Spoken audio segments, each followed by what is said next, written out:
Hello and welcome to Crack Fu, where today I thought I'd do a self-defense video.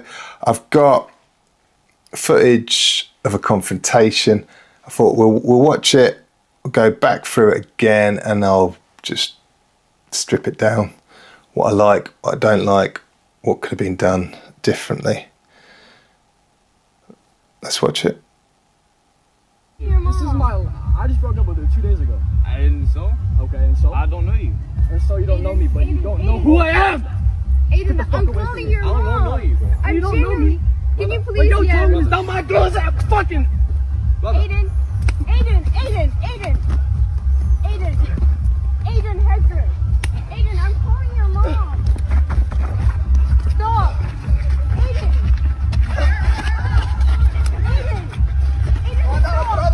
stop.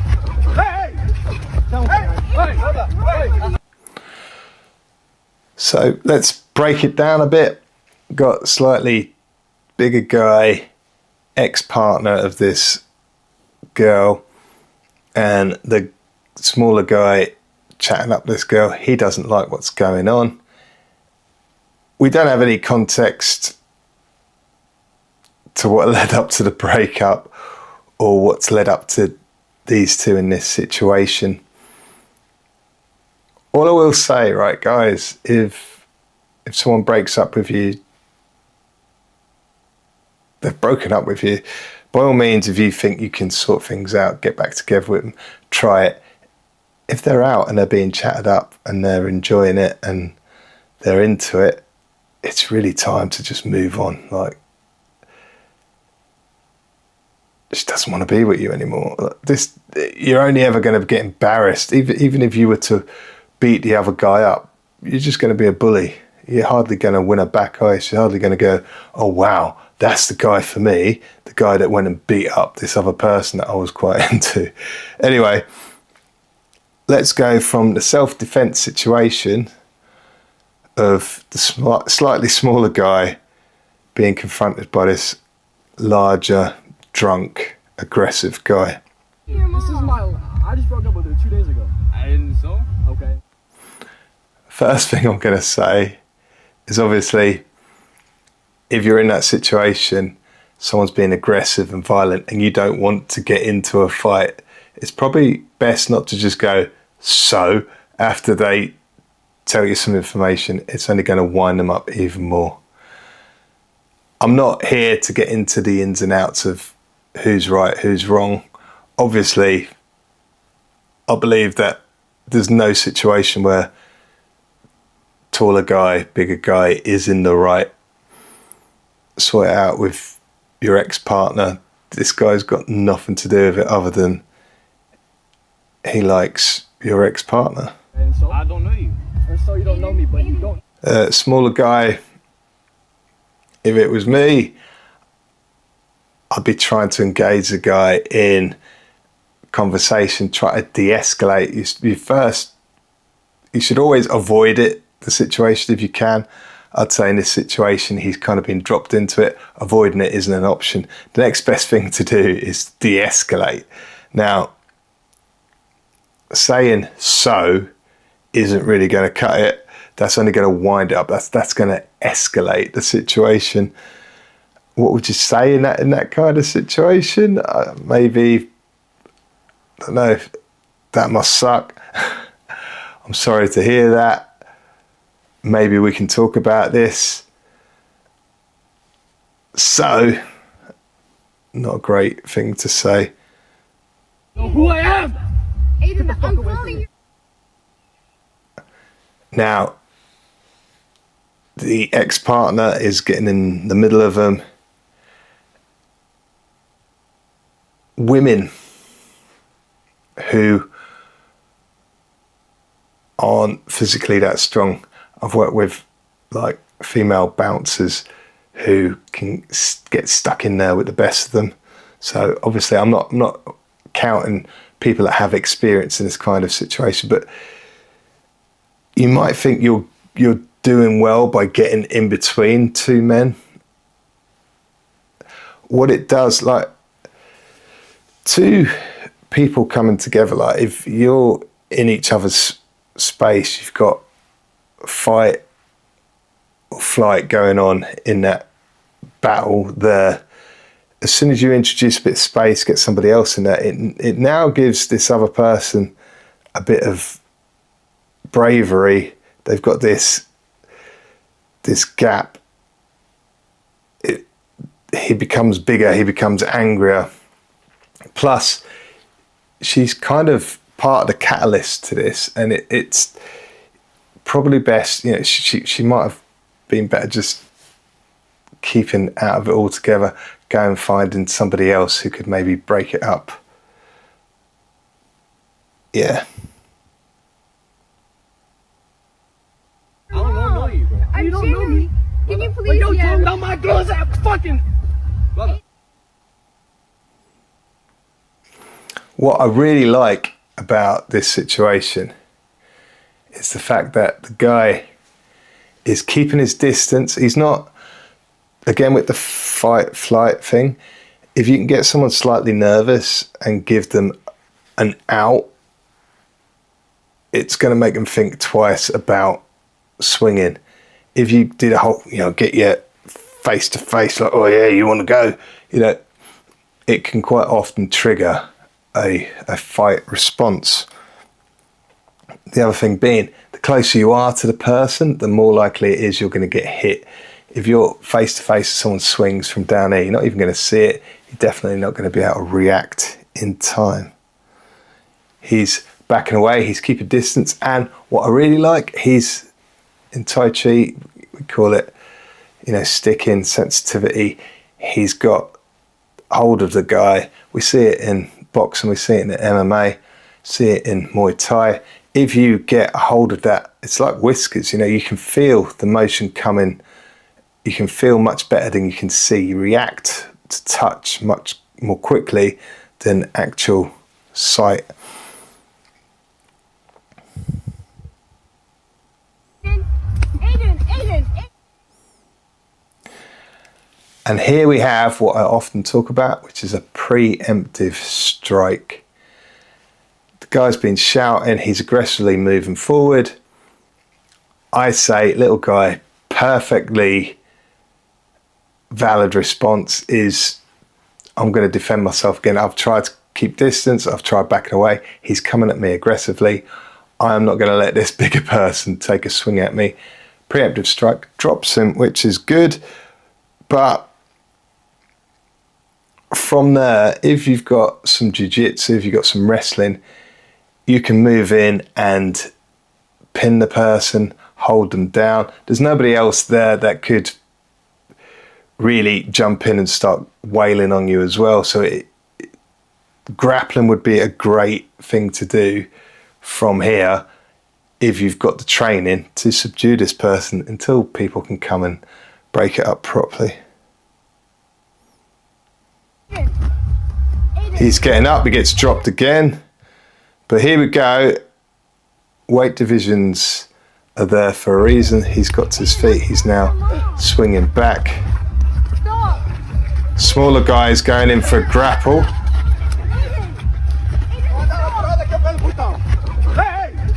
And here we have people breaking it up.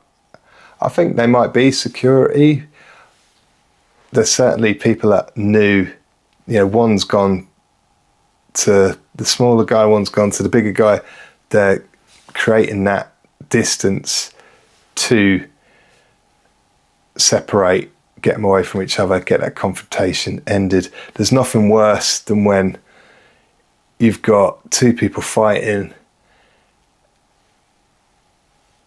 people coming to break it up, pull one person away, and while those two people are pulling one person away, that other person gets to come in and get some licks in because that person is now defenseless. It's good. People that know what they're doing, if you're going to separate the two of them together, get some distance, make them feel a little safer, stop that confrontation dead. And that's the end of that confrontation. But what can we learn from it? Well, keep your distance. If you keep your guard up, like this is a very good, like, it's a good stay back. It lets the person know you don't want them coming towards you. It creates a barrier. It also gives you legitimacy in hitting the person, because if you put up a fence and they are invading your space, you're backing up, you're putting a fence up, and they keep encroaching, they haven't got good intentions. The other thing it does is, as soon as they touch you, you've got a sense of distance. If I'm touching with this hand, I know where this hand is going. It improves the accuracy of your shots no end. Try it for yourself. Do it with mitts. If you know somebody who's got mitts, do it on a punch bag.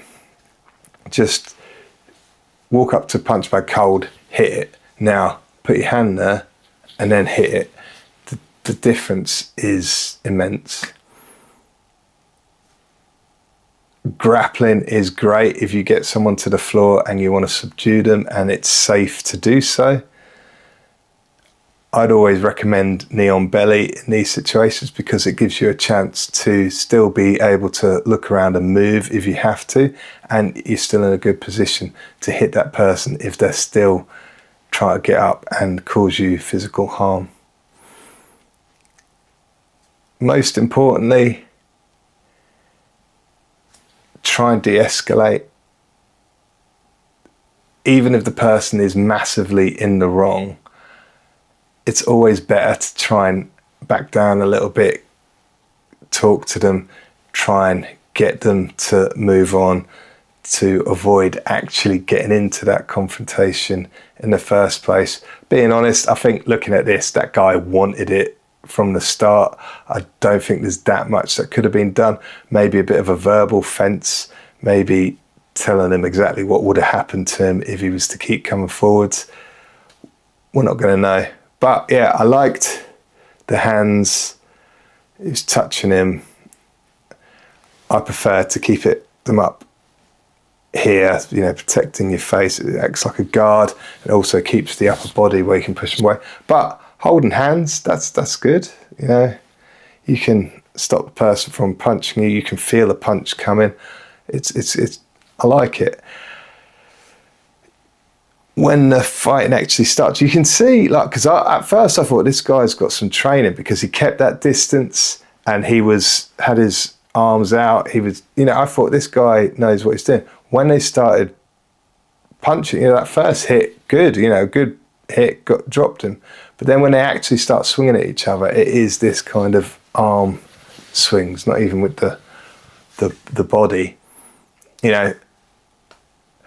If you do jiu-jitsu, if you don't do anything, go to a kickboxing class, go to a boxing class, go to a Muay Thai class, go to a Kung Fu class where they actually hit pads and things. Learn to punch, learn the mechanics of punching. Practice on a punch bag with a guy with mitts, a kind of the preemptive strike situations, have that person stand there, put your fence up, and then practice whatever your preemptive strike is going to be. Make it clean, make it accurate, make sure it's got fa jin in it, as we call it in the Chinese martial arts. Snap, oomph, educate, force, boom. Take the person out at the first opportunity. Try not to be in a situation where they're just getting up and they're angrier than ever. If the punches do start swinging, it's much better to be accurate, have proper mechanics, have proper oomph in your shots than just swinging wildly. The other part of it, and I'm way guilty of this myself, is both of them kind of do that chin up, lean back kind of defense. Get that chin down, get that shoulder up, protect. What he did do well was he kept moving, head movement, body movement, keeping the distance. It's going to keep you safe. The other thing he did really well, when the heat was turning up and I think he suddenly realised this guy's a lot bigger than me, he moved in, he clinched up, and even though he got a few digs, that kind of, rabbit digs there, and I think if it had carried on, there's a good chance he might have got him to the ground. You see him try. The guy's a lot bigger. Little guy clearly isn't a grappler. Probably watched some UFC by the looks of it, but he didn't sort of. If you're going to get someone down, and this is in Aikido, you know, this is in wrestling, this is in everything. You move one way to go the other. He kind of just keeps doing the same thing, trying to get the guy down. It's a bit rambly. I'm going to listen back to this. Maybe I'll re-record it. Maybe I'm just going to put it out. We'll see. But yeah, overall, I'd say 7 out of 10 for protecting yourself well. Kept distance, he kept touch with the person, and he initiated a preemptive strike to keep himself safe because it was obvious where this situation was going. It could have improved it by trying to de-escalate, could have improved it by trying to, once he got the guy to the ground, keep him there. It could have improved it by maybe once he got the guy to the ground like that, it's just left the area. Maybe he didn't want to leave the partner, or the ex-partner I should say, in a situation where she could have then become the target of this aggressive ex-boyfriend. We don't have the full context, do we? I can't reiterate this enough, right, guys? If a woman says she doesn't want to be with you anymore, let her go. It's not worth it. It's not worth ending up in prison over. It's not worth ending up on the internet looking silly because you got dropped by someone much smaller than you because you couldn't take the fact that your ex doesn't want to be with you anymore. So that's the end of that part of the video. What are my plans? I have bought the original Teenage Mutant Ninja Turtles movie, and one of the things I always think about doing is doing like reviews, putting in a bit about, you know, martial authenticity, or just enjoying good fight choreography. What do you guys think? Do you think that'd be something that you'd enjoy watching? I am building up a collection of movies that I really enjoyed in the 90s, influential movies in my Kung Fu journey. So it might be something I do, like a side series. Let me know what you think. If there's interest in it, I'll definitely do it. If no one mentions anything, I might do it anyway. Anyway, thanks for watching as always. Hope this hasn't been too rambly. Catch you all soon. Are you addicted to crack?